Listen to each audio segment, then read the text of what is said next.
This is the Bhangra Podcast. What's up, y'all? Welcome to another episode of the Bhangra Podcast. Today I'm speaking with the judges of East Coast Showdown 2022. We mainly talked about the contentious conversation about overriding points during deliberations, which ended up putting UNC over Gator Bhangra. We also talked about the other placings and the other things that they thought were interesting from the night. Just a few notes before we get started. Howie wasn't able to make the recording, so unfortunately we won't be hearing from him today. If you're listening to this episode as it comes out, today is the last day to submit your bracket for Bhangra Banga, the best performances of the decade. Starting tomorrow, February 25th, the actual voting will begin, so keep checking our IG page for ways to take part and let your opinion be heard. Alright, here's the show. Welcome, y'all, to another episode of the Bhangra Podcast. Today, I'm with the judging panel for ECS 2022. I'm Naina. You probably know me from the Bhangra Podcast and also from the Berg panel. I have danced with a bunch of teams, most recently DDR. Hi, everyone. I'm Avi Jaggi. I also had the privilege of judging at East Coast Showdown with Eric, Naina, Keshav, and Howie. My most prominent, I think, thing in Bhangra was starting VSB with my brothers. And other than that, I was on JMU Bhangra for a little bit, started a guys team, and then that led to Virginia School of Bhangra. And since then, it's been a great joy ride. My name's Eric. I've been dancing since I started at UVA in 2015. Was captain there 2019, and since then have danced for Capital Bhangra and Dunia Derang since like spring 2018 or so, and still dancing with DDR. Hey guys, Keshav here. I started dancing almost 10 years ago at this point. I started dancing at Temple University on the team there. And then from there we went and I helped start BDS, and I also started Dashan in Philly. And I've been judging for a couple years now. Yeah. So far, Howie is not here, but Howie was our fifth judge, so hopefully Howie will jump on at some point. All right. So, placing for ECS, first place went to UNC. Gator got second, and CMU got third. The full lineup was Virginia Tech, Boiler Bhangra, UNC, CMU, First Class, Gator, and Maryland Bhangra from UMD. Alrighty. So, first things first, go down the line. Who'd you have first, second, third? And then we can talk about like major conversations and things like that. Get it rolling. Actually, I have the score sheets up. If you guys don't have any opposition, I'm gonna just go through and read who each of us had points wise for first, second, and third. I think that'd be interesting for everyone to hear. I think that's a great idea. Great. Okay, so Eric had Gator in first place, and it looks like second and third were a tie for points between CMU and First Class. Howie had first as Gator, second was UNC, and third was First Class. My own scores, I had Gator as first, UNC as second, CMU as third. Avi had UNC as first, Gator as second, and CMU as third as well. And Keshav had Gator as first, CMU as second, and UNC as third. Those are individual scores. Overall scores across all five judges, just points wise again. Gator was first, UNC was second, and CMU was third. Cool. So, naturally, there was a little switcheroo. There was a switcheroo. So, talking about it, why was the switch between first and seconds, and why'd you override on points? So I can probably bring up one of the bigger like surface level points. Big picture, you could probably see in the points breakdown that just from the points it's very, very close, like a couple points difference here and there. On the rubric, if I recall correctly, execution as a general category was weighted about like 50-ish points, whereas the set as an overarching concept was about 30 points. So from that standpoint, as a group, we collectively felt that UNC had a overall better execution and a better performance Mhm. than Gator, who potentially had a better set. So surface Gotcha. level, I think that was why the switch happened. If anyone wants to get deeper. Basically, so the way that the deliberations worked, we basically did what I just did, which is read through all the scores. We opened it up for deliberations. Avi was the first one to speak up. He felt pretty strongly about the way that the points breakdown was. Yeah, basically, I just refused to walk on stage. Everyone. Kidding. That's what You've happened. definitely been That's waiting. Actually, You've been waiting to say no, that. that's actually what happened to VSB at ECS. Oh, shit, okay. So one of the judges, the panel disagreed with one judge, and they refused to walk up. So I pulled that. No, To be clear, this was a different ECS. That was different about- ECS, different ECS. No, yeah. I think both Gator and UNC brought a great performance on stage, and basically when we went into deliberation, just okay, it's all subjective. We all know that. But for me, it seems like with the other judges, UNC was a close second or third, and Gator was a close first. For me, even if you look at my scoring, it was more spread out. I saw in that moment UNC being pretty significantly ahead of Gator, and there were pretty specific reasons for that. And I'm happy to Mhm. go down sort of my ballot Please. for Gator. Absolutely. But one of my big things in performance art, and not just Bhangra, but dance, any kind of like singing, is opening, middle, and end. Right, those three moments, and how you sort of build the dramatic arc, and have a climax and whatnot. And you can apply those same principles to Bhangra, and I tend to do that. So for me, the reason right off the bat Gator didn't get deserved first was right off the bat the messed up dead front and center, and it Mhm. was pretty heavy. It was a pretty big mess up, and it was front and center. And then you close the set with messing up the ending jumps. So right off the bat, we've got front end, big mistake, bottom end, big mistake. There were great moments in the sets overall. In Gator set, I personally loved it. I loved the speed of it. I loved the songs. I loved overall. There was like a great energy and they packed a punch in their performance that I think a lot of the teams lacked overall. But there were definitely moments that were not without their flaws, other than the two mess ups that I brought up. Right, I did not personally like the Mirza on Ek Do Teen. It just felt out of place. It felt weird. It didn't feel like Mhm. the best idea. Overall, Can you for somebody who doesn't speak Punjabi, Hindi, etc. Like sure. Ek Do Teen, what do you mean? Explain Yes, that. yes, yes, It's yes, like yes, yes, yes. it's like a retro Bollywood song. It was mixed. I It don't really wasn't know how to mixed. explain the mix because I don't. I don't. No, it was wasn't that was bad. that It's one. kind of mixed. It was kind of mixed. You're No, right. no, The no. other- That one was mixed. You're I right. thought it was not mixed. right. This one was mixed, but it was like a mashup. I can't remember what the song was, but it was like some pretty hardcore like trap song. It was and very it was just hardcore. like, Yeah. Yeah. I yeah, just it watched was it again like- this morning, and I was like, oh man. Sorry, I'm gonna let you finish. But Oh yeah, just, I'll that's what's just happening quickly with go that down. I know segment. I'm Yeah, go. drawing on. But overall, since we're talking about songs as well, I really didn't like Pehle Lalkare Naal Main Dar Gayi.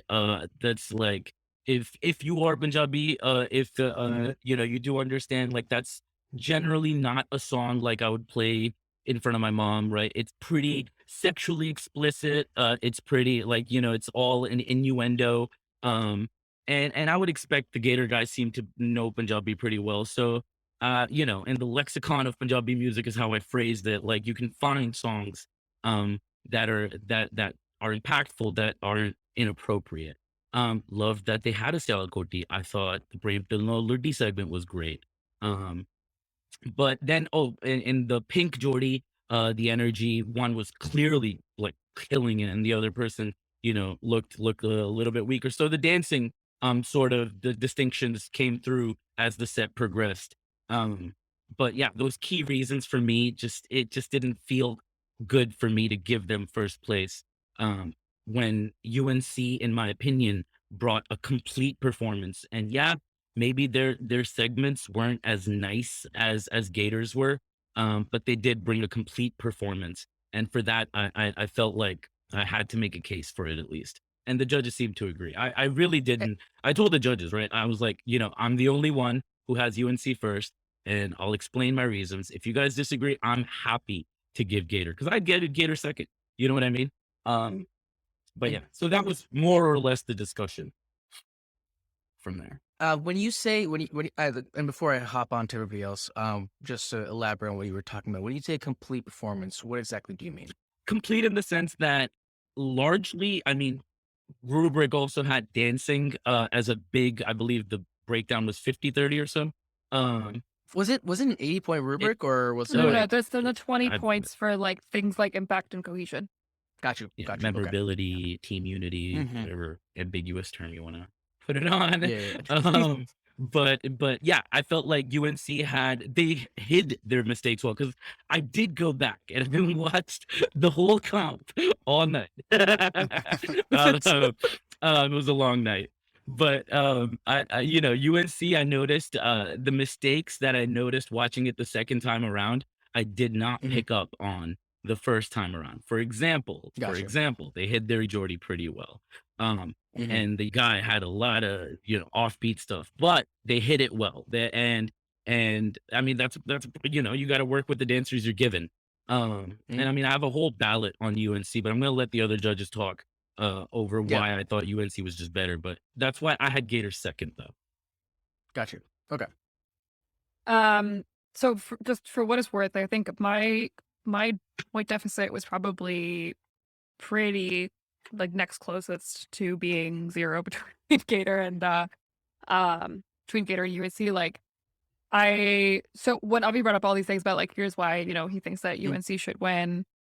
For my side, I had no problem because my point deficit was so close, and like Gage just said right off the bat just now when we were talking, I looked at the rubric and I was like, I feel like UNC should win on this rubric, and based on how I've scored it. I was just watching UNC's performance right before this call, actually. UNC just looked really good, man, like top to bottom in terms of their dancers. And I think that, like, I mean, Gator, to be clear, had phenomenal dancers. We gave Best Guy Dancer of the Night to their red dancer, Adil, but, like, there were other dancers on Gator that were also in contention for, Best Jordy, Best Guy, Best Girl. Like, they had a lot of strong dancers, but UNC had, like, a really well-rounded roster. It wasn't just like one or two really strong dancers at the top. Like they had a good like 4 or 5 really solid dancers at the top. And like Avi was saying, like they hid their bottom dancers well, but I also would argue that their bottom dancers were like not really that far behind. I think they really danced as a team really well. And they just had also like they did a really good job of also rotating their dancers. Like every dancer had a moment at the front that they really sold, which actually was a problem we saw in other teams the night who didn't place. Like there were teams that got everyone to the front, but not everyone at the front actually killed their moments. But UNC had so many like really cool concepts, like as a whole segment. Like maybe like the one hit was like not as compelling as maybe one of Gator's, but like,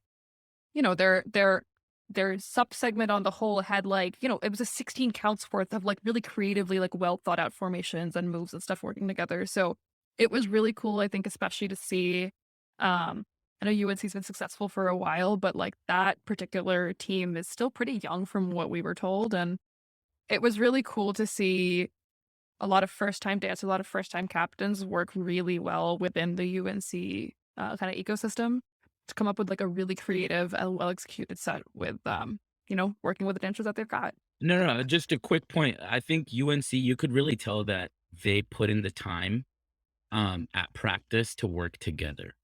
And when you clean up certain things, when you match as a team, it comes across.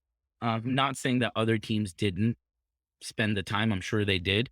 But I think UNC spent a good amount of time. I mean, I'm just guessing, but nitpicking and fine tuning a lot of their set, and it came across as a more polished performance than the other, even though the 80% of their team was like new, first time, Yeah, that's what I was going to say is in Yeah. the judges meeting, they told us that 8 of their dancers, it was their first time, including one of the 2 captains who was their red guy. And that I think was pretty That's sick. surprising for all of us. Yeah, I think that I was probably the one that had the biggest spread between UNC and Gator. I had Gator in first, and I had UNC in fourth, technically, like 1 point behind the tied UNC and CMU. And I just wanted to talk a little bit about that and why I was, I guess, swayed. So yeah, I mean, for me, I think that I, in the moment, weighed more heavily some of the memorable, like whether different hits were memorable and stuff. There were a lot of points that I wrote down for each segment for Gator that there were things that I thought were really cool and made for a set that is really one of the only ones that I actually want to go back and watch again now. There were definitely down problems like Avi mentioned, but there were a bunch of moments and Naina has already mentioned a couple of them that I thought were really cool. One thing that I guess wasn't mentioned yet was they did at the end of their Sialko D / Damal sequence, they did this Gator these betkas with these Gator hands, and that was the only sort of thing I feel that we saw all night that had any kind of greater reference to team identity or anything like that. I thought that was very cool. And so yeah, there were a lot of really memorable moments. And I thought that Adil did a really good job selling a lot of the stuff that he was at the front for. But when it came down to it, I was relatively easily swayed to put UNC at top because I had a lot of positives written down for them too. They had the person who I was personally pulling for to be best girl, their blue girl. I just watching the video back now, I notice she really did a great job with her subchal at the beginning. And they had a bunch of memorable moments as well. Just like the others have said, not quite as memorable to me at least as as Gators were. Yeah. So I was probably not as far spread out as Eric between the first and second, but I was also pretty confident on wanting Gator to win. But what I realized in the meeting was I was letting the audience member side of me kind of get in the way of it because I really loved watching Gator's performance. I watched them, I was like, hey, I was like, I'm having a fun time watching this, and I don't even think I wrote very much down because I was just watching the whole time. But yeah, but that's the difference between being a judge and being an audience member, right? When you're an audience member, you're watching, you're enjoying and everything, but there, fortunately or unfortunately from a judging perspective, there are some other things that need to be looked at. Which is why, oftentimes it can be very, very deceiving, to the audience, wait, that team won? But yeah, it was everything that everybody before me just said. All of those things made it pretty hard to argue against UNC winning. And sometimes that's what it comes to. Sometimes it's like a team's comp to lose rather than a team's comp to win. And maybe that was the case for Gator at this competition. Because I think potentially if the rubric was scored differently, even if it was flipped, we might be having a totally different conversation. But yeah, the points about the execution and the way that the moments hit and the dancer disparity were definitely strong enough to convince me to also sway my decision to UNC.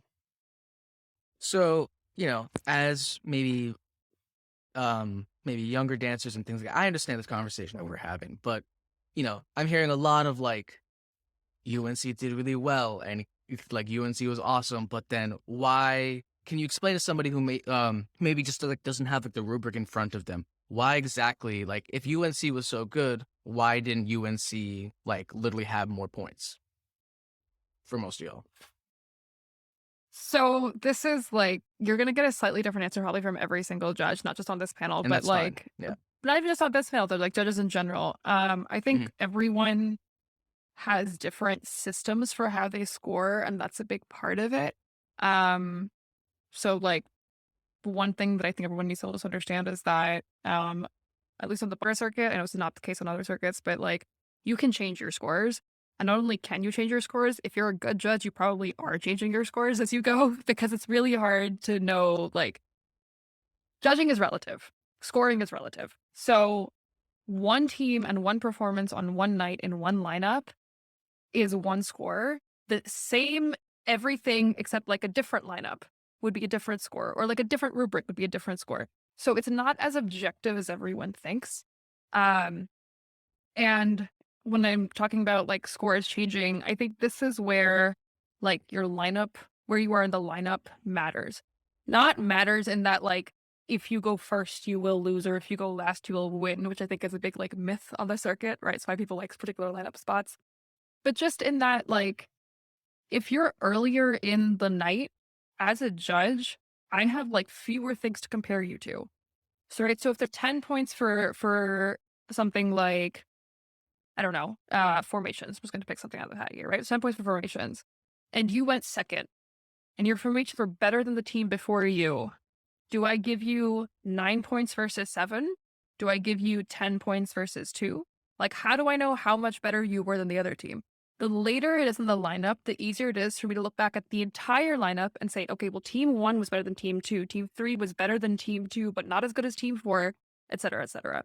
So you're doing a whole bunch of like calculations for that for every single category, for every single team as you go.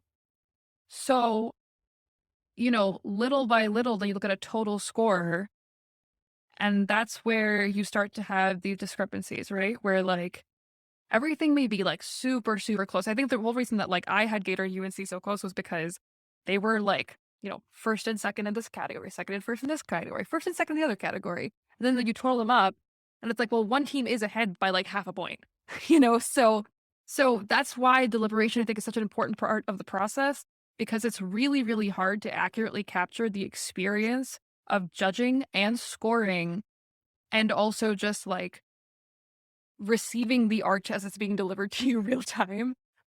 But I really think that like the process of scoring is inherently responsible for sometimes there being a discrepancy between like even what you as a judge feel is right and know is the right score, and then the numbers that you get in front of you. I just Eric, wanted did you to, wanna say I something? resonated with a lot of what you just said there. And I thought that I wanted to just reiterate some of the things like, you know, you talked about the order mattering, and I just want to make sure that people listening at home, you know, don't take that the wrong way, right? Like you explained it well, but I'll say it again, right? Like the order doesn't matter in terms of your ability to place first or whatever, right? But it will affect the way that we are able to score. And it, as such, can then lead to, you know, a difference between what scores we might have going into deliberations versus after. The experience of judging is definitely way, way unlike just watching it in the audience and forming your own opinions. You only get to watch, you only get to watch it once, etc. And so, yeah. I think would also say just like about that point about like the difference between like watching and judging. And this is something that we've now all said, I think, a few times, because it's something we also all heard from people after we were done scoring and judging, right, from this competition. When you will probably, if you ask judges, you'll hear this a lot, where they will say that like my favorite performance was team A, but I think the best performance was team B, right? Or like, I think that you'll have like people, I used to do this as a captain, where I would go up to a judge and be like, why did we place? And they were like, I thought you guys were phenomenal. But like either like 4 out of 5 judges didn't have you placing, or I thought you guys were phenomenal, but the rubric tonight wasn't in your favor. There's so many things that are variable, and it's not about what you like the most or what you're having the most fun watching. To what like Keshav was just saying a little while ago about Gator, it's not about what you like the most. It's like, what does the rubric say? What do the points say? What are the other teams doing? There's just so many things that are like part of that calculation. Yeah, and I think one thing that reminds me of is like, especially with younger teams, I feel like college teams, you know, you develop your set and then you respond to feedback from judges, and you know, you do your best to make adjustments as the year goes on. But I think what really differentiates teams that perform particularly well is the ones who actually do look at the rubric and try to make it, you know, work for that rubric, right? And that's a really hard thing to do, especially in college when you like don't know what comps you're going to get into and different things like that, right? So That's always going to be a challenge, but I guess that means, working your best working your hardest to get a really good audition video is always going to be in your favor. Cause the more you know about the comps you think you're going to go to, the better you can prepare a set for those comps. Avi, Keshav, I just want to give you all a chance to chime in if you all want to. I had UNC first in my scoring Gator section. Okay, I got my way. I kind of got my way. But no, agreed with everything. Agreed with everything. You have to let go of your personal biases in order to judge fairly, I think. Right there, I mean, there were so many things I didn't like about UNC as well, right? And if a Gator set like resonated with me, if you've ever seen a VSB Vada set, right, you can see why a Gator Bhangra set would resonate with someone like me more than a UNC Bhangra set would, right? But I'm not judging because I like my style, right, or my academy style, right? I got to judge based on the rubric that's given and based on the performance that were provided. And I mean, for me personally, dancing execution comes first and foremost. I mean, before your set, before the creative aspects, if your dancers can't dance your set to its complete capability, then you're already starting on such an unequal playing field. And that's more or less the discussion that we had in the deliberation, was that UNC had the better dancing as a whole, Gator may have had the better dancers, but you know what? One thing I've realized is when you have those power dancers, they can tend to make the mistakes of the non-power dancers stand out that much more. And at a subconscious level, I think that may have also been what happened with me, because for me, the memorability, the impact of Gator just it kind of fell flat. And at least in comparison to UNC. Again, I still had them second, and I would have been more than fine with them winning first place. But I had to let go of my personal biases to see the performance from as objective of a standard as I can.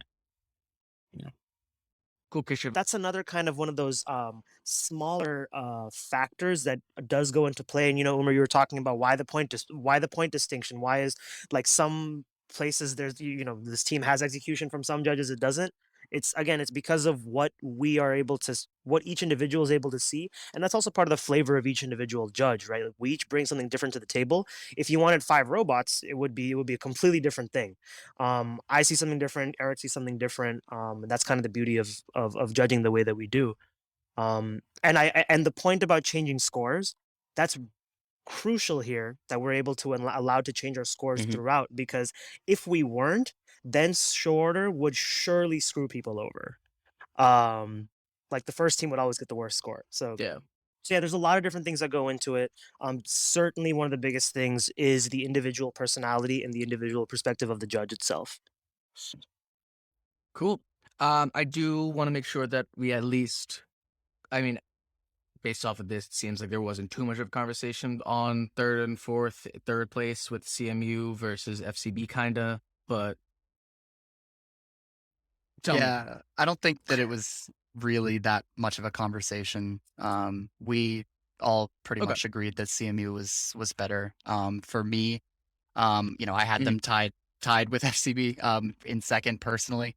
But ultimately, I did think that they were more impactful, even though relative to the first two teams, not as much, at least after deliberations. So for me, when it comes to CMU, I think that it's kind of a typical story. One thing that Howie was saying in the judges meeting was, he's judged CMU many times before, and this kind of fell in line with many of the criticisms that he's had in the past, which is, great dancing, like their execution, for me at least, the best sync of the night.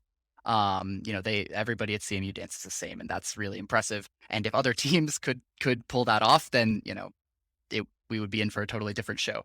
But at the end of the day, like, I remember very little from that set.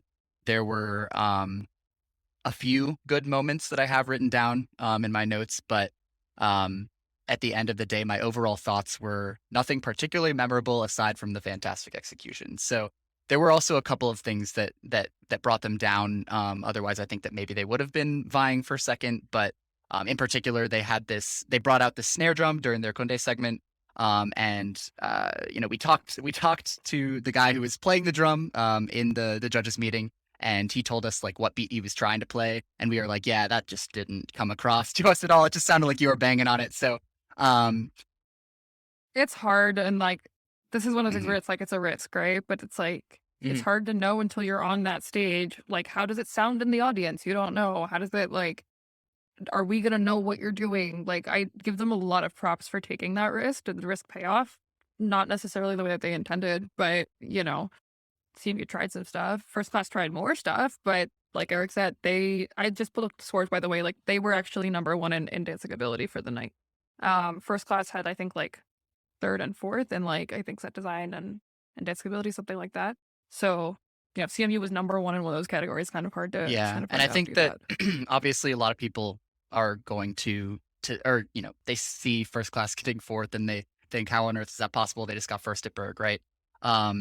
There's a few reasons why they didn't perform as well as they did at Berg. One of them was the lower dancer quality. I think Avi was in particularly upset about like maybe like a tall yellow jodi or something like that. Not getting down on his jognis and things like that. So that's one aspect. The second aspect, if you've seen the Berg set, a lot of it's the same, but there's also a lot of things that are different. And some of the things that are different were kind of across the board not as good. If you ask me, like the magnet thing that they did with their Kunde person in the front and center, like it fell, and that along with the fact that they weren't all doing the same thing. Listen, I don't understand. Like I had did on FCB for a very long time, and for some fucking reason, I don't personally there's a reason when I was captain, I like try to stay away from like magnets on vests because I was just like, no, something always stupid happens, we're gonna mess it up. I don't understand how it's like 7 years later, and like I think it was Kishan just like, boop. I was like, oh, come on. Listen. Like, I mean, to these guys' credit, so I just don't understand how we still have not figured out magnet vests. We have talked. I personally have talked to these guys, First Class captains about the magnet thing, because I said this to them at Berg, where I was like, guys, I was at the first Berg when the magnets were brought out, so it's been around for a while. I get it in that, like, when it pays off big. Like, the first time that these guys hit the magnet thing in 2014 at Berg, it was the coolest thing. Like, the entire, all of Social Sales was on their feet. The problem is that, or not problem, but basically the trade-off that these guys have to make this calculation, which is like, if we're going to keep doing the magnet thing because it's now First Class's signature thing, you're totally allowed to keep doing it, but you need to do it in a way that is totally new, which is really hard to do because it's been around for a long time now. And two, these harder things that are newer are then also inherently riskier. So if they pay off, they better be really good. So you have to take the bigger risk for it to pay off more. The bigger risk, I wouldn't say that it was like the coolest thing I'd ever seen at Berg, but it worked at least. The problem was that it didn't work here. And then it's not worth it. All of a sudden, that really big risk that doesn't pay off, it's just, you hardly get any points for it at that point. Not that you're getting a point per gimmick or something like that, but like, there's hardly any impact there. In fact, the bigger impact is like a negative impact because we're looking at like what went wrong as opposed to like what the cool setup is that you did. On top of that, again, like Keshav said, we're not robots. We've been on the circuit. We've seen the magnet thing before. We know what the setup looks like. So I don't want to harp on it because I respect these guys as like, it's in some ways, it cuts both ways, right? In some ways, it's a risk that didn't pay off. On the other side, it's their commitment to like trying to incorporate what they see as like some of FCB's set design, identity. Sometimes it works, sometimes it doesn't. I just want it to work, man. I know, but that's want it to like, work. it's hard to come up with shit that's so simple that it still works that like we're also going to be like, wow. So it sounds like the size of the magnet matters. Is what we're saying? I guess so, man. Another thing that I noticed towards the beginning is that they weren't using the space in the best way. It's like a bigger stage, and it seems like it was kind of empty at some points. They did go after CMU. To Mhm. be fair, CMU had 16 people, so there's a possibility that we were comparing them there. Before I keep going, was there anything that y'all wanted to like bring up, or like anything you wanted to mention, any of the moments that you wanted to shout out? I don't know, any trends you Yeah, wanted can to I like. just I don't know. Yeah, I go think for it. we all realize this. I don't know why every team at ECS decided to use "Schedule" as the song in their mix. But yeah, it's one thing when like a song is kind of sort of, if you're not like if you're not a native Punjabi speaker, you don't have access to someone who can easily kind of tell you these sort of things. It's one thing for us for some of those songs where it's a little bit more subliminal. But with a song like "Schedule," Mhm. like the song is a glorified drink menu. So there's really not there really isn't like an excuse to use a song like that that's so explicitly alcoholic in its nature. Mhm. Right. Reminds me of a trend that I feel like I've noticed, which is that when superlatives Yeah. are given, it feels like a lot of the time the team that gets best mix is the team that ends up winning. I've noticed that a number of times recently, actually. Said, I agree. A good mix makes all the difference. If you already have a judge that's already jamming to like the music, it's easier to sell your ideas, in my opinion. Because you already have my ears. You know what I mean?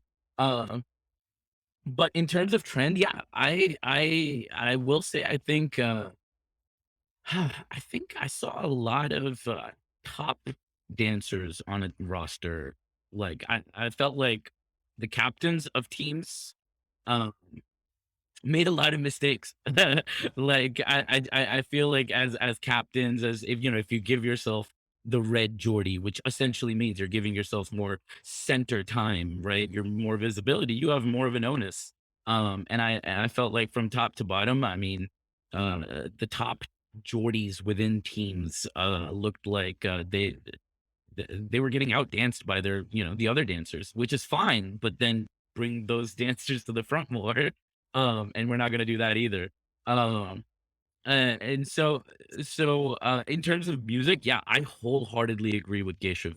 Mixes were disappointing. I was really I mean, you haven't had a Mhm. comp in like 3 years. You've got this in a like whole repertoire of songs that have not been used over the last 3 years. Brand new songs that just came and went and no one, used. And I was really like, I talked to Angad, my brother, and I was like, yo, I'm excited to see what songs that like we've been listening to for the last 3 years, what teams are gonna pick up, and then they come with like ek do teen char panch chhe saat aath no das 11. Like they come out with khai ke pan banaras wala. Like they come out with pehle lalkare naal main dar gayi, right? They come out with yaar tera pinda hai Uh, daroos regularly. Like, come on, guy. Like, come on. Like, you know what I mean? At that point, like, just yeah. and it's okay. It's okay if you don't listen to Punjabi music, if you don't understand Punjabi, like right? Like you find boys like me to hang out with and like, like give you a little like, yeah, maybe not use that. One more thing that I wanted to mention right. I on the think. topic of just Oh yeah, things go that for Yeah. it. Yeah. didn't want Go. to No. go unsaid. Go for it. We haven't mentioned like Boiler, Virginia Tech, and Maryland really at all, right? And I wanted to say I that was going to talk about that for too. Yeah, me, please at go for it. least, I Go for it. didn't feel like, there was a huge drop off in this comp personally. I may think maybe others might feel differently, but I felt like everybody more or less deserved to be there. And like overall, all of the performances were still enjoyable to watch. That said, in terms of groupings of teams, I think it was like, we had 1 and 2 were together, and then 3 and 4 were kind of together, and 5. Yeah, 3, 4, and 5. And 5. Which 5 was Yeah. Boiler. And then 6 and 7 were a bit lower. I do think I personally feel if Virginia Tech had gone later in the show, I think they would have placed better. I went back and I watched their set, and there were a lot of good moments. Now, I'm not saying they would have placed. I still don't think they would have placed. But I think they would have placed higher in their placings of not placing. Um, and I think they had a lot of good dancing. I think actually they had one of the best mixes of the night was Virginia Tech. I loved their mix personally. But like I told them, they were sloppy. There were, they had a hot, I think, Kunda segment, sub segment. But after that, in terms of ideas, it fell pretty drastically. But if they figure out that second half of their set and outside of props and get the dancing more consistent and less sloppy, I think they could have placed. Mhm. That's it. That's sorry. Cool. Yes. So listen, COVID is a thing, and this is, one of the first spring comps this year post COVID, not post like the season literally like not happening, and then this comp has like a bunch of younger teams. Like even FCB is like right now a younger team. So tell me, I remember talking to Anil. I don't think we ended up like making a podcast on it, but he was like really annoyed at the Georgia comp in the fall. He was just like apparently like really mad at all the teams for stealing a bunch of choreo. I was like, yo, man, like, come on. So I don't know. Like, I mean, like, how do you think overall, like, it's like kind of like a new generation of dancers. How do you think they fared? How do you think they did? Like, that's like as a group. I was honestly quite impressed. I think that overall quality across all of the categories in the rubric, there are certain teams that absolutely outshined everybody else. But I would say that, like, I think this comp in particular is such a great gauge of kind of what's happening on the circuit because all of these teams were young. If you want to know what's happening in the collegiate scene, like, look at ECS. And honestly, I think, I was going back through my notes today for what I wrote for each team, and so many, like, themes stuck out to me. Like, it's not... And it wasn't like any particular team is like really struggling. They're all just going through the creative process that every young captain and team goes through. And they are so clearly like on the path to figuring it out. And there's, I know that, Anil was saying that he was having a hard time seeing like real creativity at that comp that he judged. I really felt the opposite here. I almost felt like a note that I gave to more than one team was that you have too many ideas. You have so much creativity. And actually, the thing that would help you is to really pick your creative moments and build really impactful segments around those few moments, as opposed to putting everything in there. But that just goes to show like how many ideas these kids have. Like they're trying so many things. Some of them will stick for the next comp they go to, and some of them won't. But like that's such a great place to be in, to have so many ideas and so much potential. I think there's the growing pains of any young team. Of we talked already about teams having a lot of first-time captains, first-time dancers, first-time competitors. But I was honestly impressed. I'm judging Nashville next month, and like, it's been a lot harder to judge Nashville than it was to judge GCS because I think these teams are going to take this feedback, and I have really high hopes for these guys. I agree with a lot of what Nana said. I think you're seeing more creativity overall. I think what surprised me more so than anything was seeing that ECS was front loaded with a lot of collegiate teams this year. Usually, I mean, we're competing, DCMP is competing, right? But you'll see like Gobru Glavberg come through. And I'm excited to see what blowout, we'll have in store for us. I will say, I think ECS was a little reminiscent of like, or it gave me flavors of the UK circuit. Like, if you've seen, like, I don't know, watch Really? some Bhangra show. Why did you wait till just now to drop that incredibly hot take? I'm just saying, like, that is incorrect, sir. I don't know. Actually, I didn't watch any like, I mean, performances, I but I'm just remember like, seeing. This is the hottest take of the season. Oh, The we'll do season hot isn't takes. I'll over. give you hot takes. We'll do a pod on hot takes. No, but in terms of the way that formations were working, and I don't know, I felt like flashes of seeing like these teams are watching the Bhangra Showdown. I have noticed over the past like 2-3 years. Well, okay, like pre-COVID, like a year or two, and then like now, like formations have become more prominent and they have become a greater focus, which is fantastic because there was a solid like for 3 years where everyone's like, let me just make every variation on Jadoo Singha possible. And I was like, all right, we're done with this. Please stop. So yeah, it's nice. Right, and we're like right. focusing That's on what I mean. mechanisms. Mechanisms. And, We're like, seeing a lot more visual, mechanisms. Like, I think creativity. CMU and Howie brought it up in the meeting. But CMU had this like nice little waterfall Chummer. effect in their in their chumar, and it was like one of the hottest concepts of the night, I think. And I really liked it. And so like things like that, I was like, I didn't see Yeah. this let the ECS week. Yeah. But no, good. I'm excited to see what these teams turn into come blowout. Yeah. I'll also say, since we haven't mentioned it Oh, yeah. a single time yet, is that there wasn't an audience, right?